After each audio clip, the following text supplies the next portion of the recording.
Después tenemos dos actores argentinos preponderantes también, ¿no? Claro. El caso de Tucho Fernández Sí. y el caso de El Cardenal Sandri. Sí, son dos figuras muy distintas entre sí. A Tucho Fernández lo conocemos bien, fue hasta hace poco, digamos, estuvo en La Plata, o sea que fue arzobispo de La Plata, nombrado por él, digamos, claro, obviamente. Sí. Es como el más francisquista, claro, ultra francisquista. Sí. Es tal vez el cerebro teológico de Francisco. Está en un puesto clave hoy en la Curia Romana. Es prefecto del dicasterio de la doctrina de la fe. Lo que antes era el Santo Oficio, ¿no? Claro. El guardián de la doctrina claro. católica. Es un cardenal muy joven, es muy resistido porque es un ultra, digamos, claro. ¿no? Sí. Yo creo que, esta es una especulación mía, no conozco ese funcionamiento, pero creo que es quien puede contener a los sectores que se sienten más identificados. Si bien no creo que él pueda ser candidato porque es muy extremo, para esa mirada, ¿no? No estoy diciendo que sea un extremo en sí mismo, ¿no?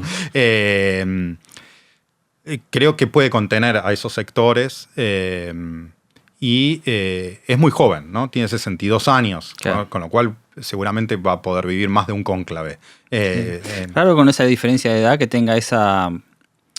como es esa preponderancia que marcaba vos sobre Francisco, ¿no? O con Francisco, digamos. Una relación personal de mucho tiempo. Él estuvo como en un rol preponderante en la Universidad Católica Argentina y de alguna manera es quien abrevan todo lo que llamamos la teología del pueblo, esta teología latinoamericana cercana a la teología de la liberación, pero más propia de la Argentina, que ha puesto como en el centro de la teología la categoría de pueblo, que ya la había traído el Concilio Vaticano II cuando define que la Iglesia es el pueblo de Dios. Entonces esa teología del pueblo, Tucho Fernández de alguna manera es esto es como el teólogo que sustenta los documentos de Francisco que traen esta línea a la Iglesia más universal. Y el otro es el Cardenal Sandri. Cardenal Sandri tiene como otro perfil, es un diplomático, tuvo un rol muy importante, llegó a ser número 3 de Juan Pablo II. Que no puede ser electo. No puede ser electo porque tiene 81 años, si no me equivoco. Es argentino, mucho más conservador en sus posturas, pero llamativamente, algo que llamó mucho la atención, antes que fuese internado Francisco en febrero, fue internado el 14 de febrero, los primeros días de febrero, Francisco le renovó su cargo como vicedecano de este colegio cardenalicio. Y eso fue una lectura como se especuló mucho, porque no se esperaba eso, se lo prorrogó por 5 años, y va a tener un rol preponderante antes del cónclave al recibir a los cardenales que se acerquen a Roma a ese futuro cónclave. Entonces, eso se especula de una posibilidad de vuelta, de como juntar voluntades a un legado de Francisco. La figura del decano, que se ve en la película claramente, es un poco el que organiza el cónclave, ¿no? Pero no necesariamente participa del cónclave. En la película sí participa, porque tiene menos de 80 años. Y hasta vota. Y es votado. No, actualmente, tanto el decano en este caso sería el italiano que mencionabas. Re, es el cardenal italiano, tiene 91 años. Uno cree que no tendría ese rol tan protagónico como tiene el de la película, pero el vicedecano, que es Leonardo Sandri, que es un ítalo-argentino, criado en Buenos Aires, tendría ese rol más importante, aunque no participaría de la votación, ¿no? Porque ni del cónclave de las deliberaciones, ¿no? Esta es la situación. Sandri comparte. Es interesante porque el candidato que mencionamos hace un rato, Pietro Parolin, que es la otra figura, es italiano. Él no es el decano, digamos. No. Ese es el número 2 y se especulaba que iba a ser el decano. Por eso sorprendió que no se lo dieran a él, que Francisco no le diera el cargo de decano, que sería de alguna manera como hacer un guiño, que la sucesión iba por ahí.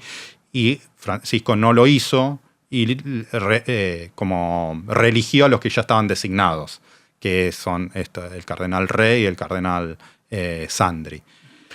Sandri fue diplomático, digamos, fue lo que se llama nuncios, que son los embajadores del Papa. Fue nuncio en Venezuela y en México, digamos.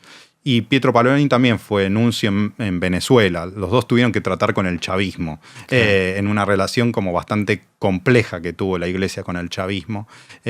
Así que bueno, nada, es una característica que comparten ambos. Bien. Y llegado al caso que, por ahí no queda bien hablar de estos temas, pero digamos que el Papa Francisco, o sea, se hubiera impedido de seguir con su papado por los motivos que fueran, un caso similar al de Benedicto, digamos, en este caso, ¿no? Que se habla de los dos papas.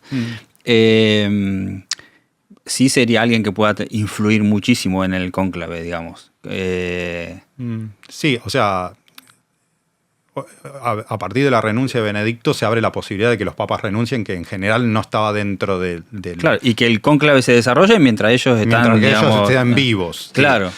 En el caso, digamos, la única experiencia cercana que tenemos, pues la anterior es de 1200, así que no podríamos saber bien que en la situación del 2005, Benedicto se retiró y no participó del cónclave, ni, digamos, se recluyó en el Vaticano.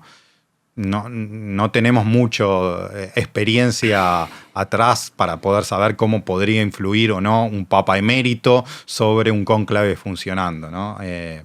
La lógica sería lo que sucedió, que no influyera, digamos, porque ya influyó creando al colegio cardenalicio, digamos, y que de alguna manera, si renuncia libremente, sería dar un paso al costado. Sería como, tal vez como contradictorio que renuncie y que busque influir, digamos. Pero bueno, todo está abierto y no hay antecedentes históricos para poder corroborarlo.